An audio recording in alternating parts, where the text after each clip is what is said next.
Just a couple reminders for you, and I have everything right here on my screen, what I'm going to go over here. So as you are finalizing your papers, these are the things that you want to think about.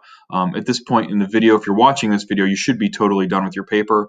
And this is just kind of like an overview for some fine tuning and final correction. So number one, make sure that you have in-text citations, direct quotes or paraphrases that follow the paragraph sandwich format and are integrated, which are all things we've talked about.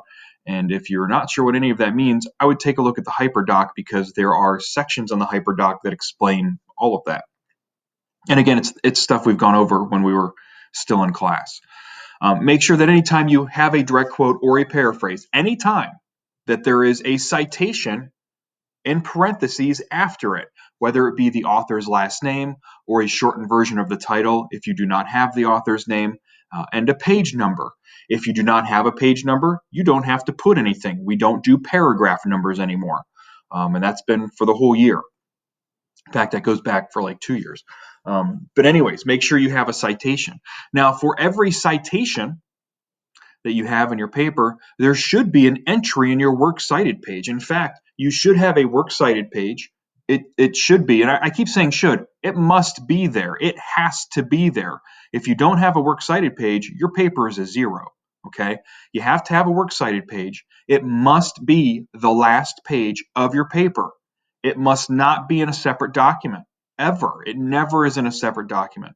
The working bibliographies are not an excuse to not have a works cited page. You always have a works cited page. Every single time, your entire life, forever, okay? So you should have at least 4 entries on your works cited page.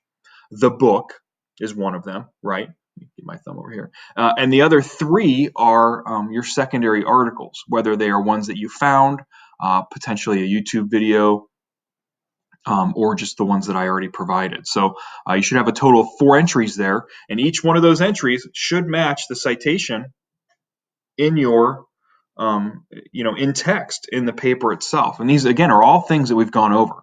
We spent a lot of time in the character analysis paper working on this stuff. Next, double space everything. The whole paper, from the heading on down, every single thing, including the works cited page, should be double spaced.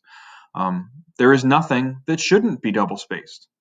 That being said, there should be no additional spaces between your heading, the title, or the paper, or in between works cited entries. It's just double spaced. It's not double spaced with an extra space. So just kind of keep that in mind as well.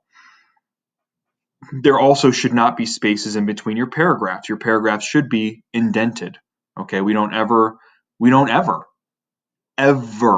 and you will never just put a space between paragraphs.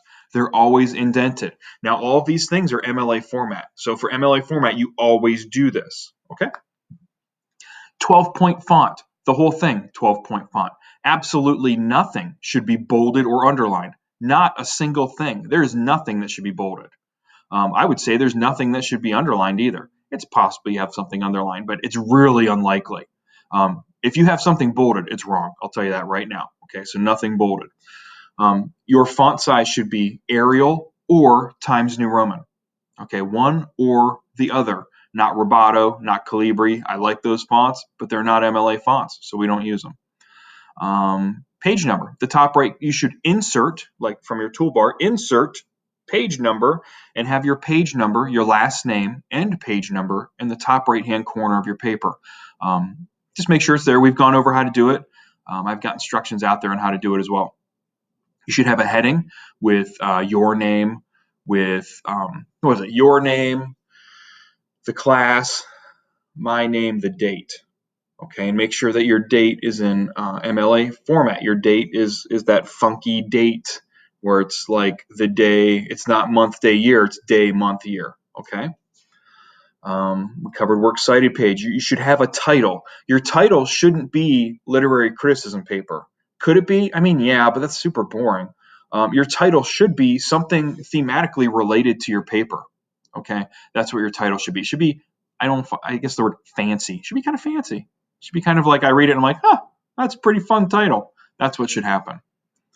Paragraph numbers, we'll skip this stuff here that I'm highlighting because really I just want to go over those basics. So just some fine tuning for you, some things to think about as you clean up your paper because we want it to be perfect.